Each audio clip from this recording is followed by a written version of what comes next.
Hi, we are doing logarithm.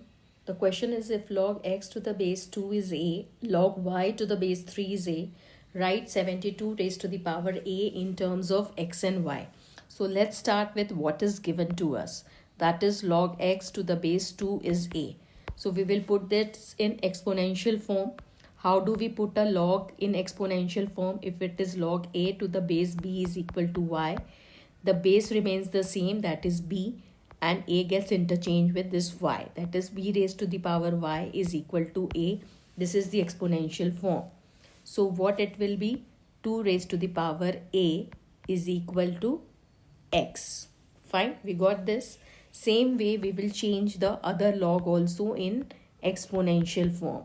That will become 3 raised to the power a is equal to y.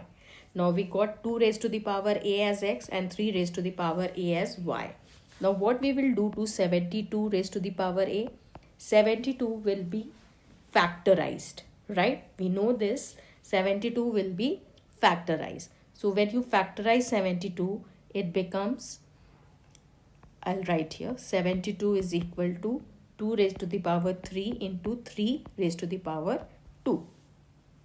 Now instead of 72, write 2 raised to the power 3 into 3 raised to the power 2 raised to the power a, because it is 72 raised to the power a.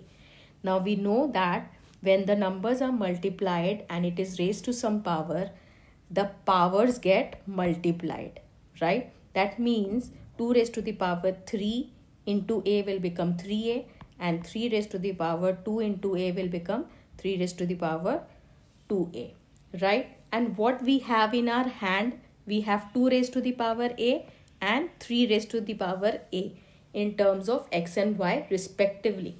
So we can write this as 2 raised to the power a to the power 3. We can write this like this, and same way 3 raised to the power a into raised to the power 2, because then 2a आप ऐसे लिखो या write it this way, it's the same. So 2 raised to the power a is x, x raised to the power 3, and 3 raised to the power a is y, that is y raised to the power 2. So what you got, 72 to the power a is x raised to the power 3 into y raised to the power 2. This is the value.